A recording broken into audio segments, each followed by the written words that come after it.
And good morning. Thanks for joining us. Thanks for streaming with us. We really appreciate it. This October weather is feeling more like September weather, and it just continues. I went digging and I was looking back. I was like, wow, this sure has been a very kind of persistent and dry pattern. So I went back and looked, and since September the 8th, our average high temperature has been around 92.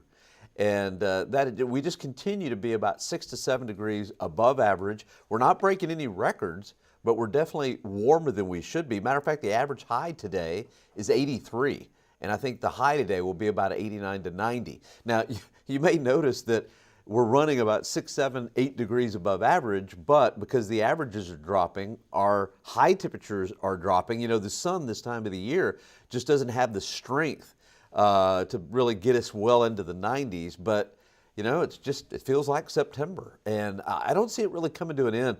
I think as we head into maybe 10 to 14 days from now, I think things will change then. But then again, I have thought that before, I'll be honest, and so, but I think this time it will. I'll show you the 14-day and what I think is going to happen.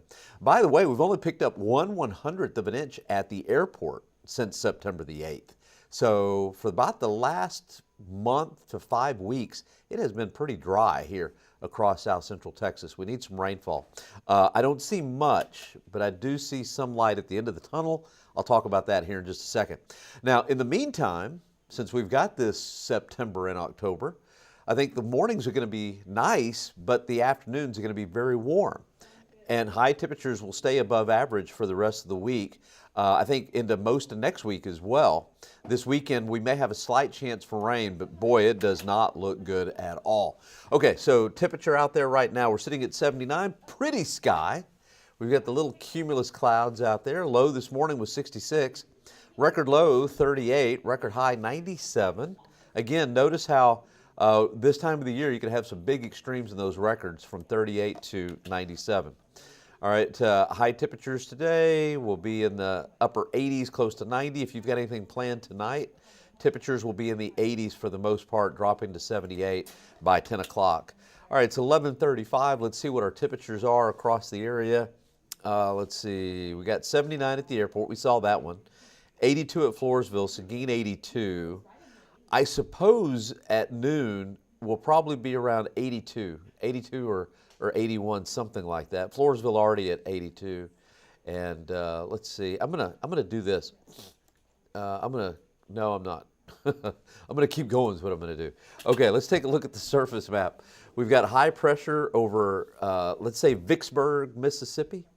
We've got a frontal boundary that's pushing through the Panhandle. It's probably a little further south than what I'm depicting. And we've got a jet stream that's working from southwest to north and east, causing quite a bit of shower activity. West central Texas, up into northwestern part of the state, into Oklahoma. It's just going to continue to work parallel with that front. That frontal boundary has no upper level support, so I'm not expecting that to push southward, and I just don't think that's going to help us out any at all. But the northwestern part of the state picking up a little bit of some rain, so good for them. High temperatures today, we're going to be up there close to 90. Let's see, I went too fast. There we go. Dallas-Fort Worth, about the same. Look at the difference from Dallas-Fort Worth to Wichita, Kansas. Big difference all through the Plain States. Temperatures in the 50s and 60s. Look at Billings. I think Billings, Montana will have a high today right around 40 degrees, and that's going to be about it. Let's see, we got some big-time snow out in the Sierra Nevada out in California.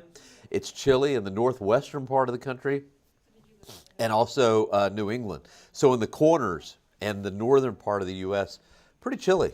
If you're from that area, at least you kind of see what's happening. For this go-around, fall is a little slow to come into South Central Texas. We're taking baby steps into autumn. Okay, so we've got this upper level high. Remember last week I was talking about in response to the big upper level low in California and Nevada, that we'd have a big upper level high over the state of Texas. That's exactly what we have. I think that high is going to break down by Friday. And then as we head into Saturday, notice that trough right there to the north. May give us a 10 to 20% chance Saturday afternoon and into Sunday, and may try to push a weak cool frontal boundary in. If it does, the wind shift will only last for a day, I think. and then southeasterly winds come right back, and we're back to that same pattern for Monday, Tuesday, Wednesday, and then it starts to erode, and in a bigger fashion. So that's why I say at the end of the 14-day, because I've done this before, I keep taking the bait and lowering temperatures like in the day 13, day 14, and I hate doing that. I keep taking the bait and it's not happening, but I do think this time it is going to happen. So pulling back the curtain a little bit, that's my thinking anyway. Taking a look out at in the Atlantic, we've got Tropical Storm Lorenzo. What's the first thing that comes to mind when you hear of Lorenzo?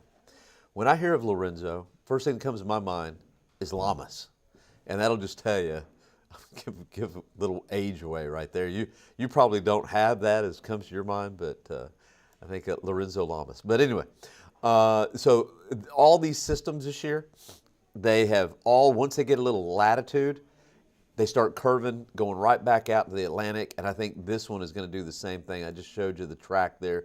Probably won't even affect the Azores.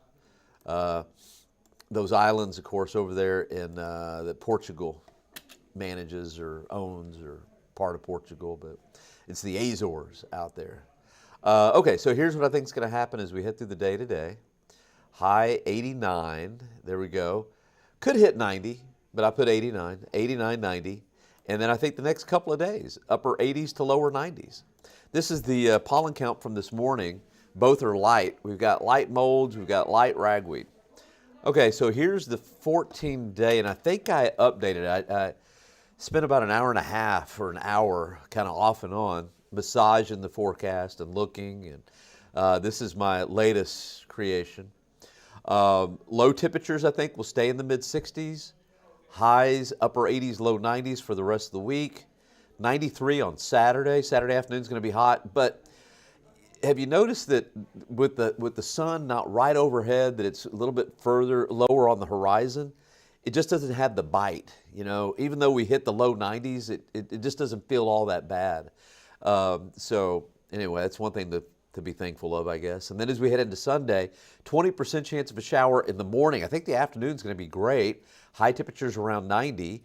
Monday, southeasterly winds start coming back. Humidity comes back. I think lows will be back in the 70s for Tuesday, Wednesday, and Thursday of next week, with highs in the low 90s. And then a more significant frontal boundary comes in on the 24th. And so low temperatures in the lower 60s and highs in the lower 80s. And I think this time it's going to stick. Of course, I have felt that way before, but I think this time it's going to stick. So if you're wanting a little fall, like I said, we're just taking like little baby steps into fall. This is the What About Bob fall here in South Central Texas, just little baby steps. So, but anyway, that's the way it looks to me. And again, thank you so much for streaming with us. We appreciate it. I got to run and do the noon show. Make sure and watch 4, 5, 6, and 10. And I'll be back tomorrow morning. All right. We appreciate you. And if you want updates, get KENS 5 Plus and also KENS5.com. Okay. Thanks a bunch. We'll see you later.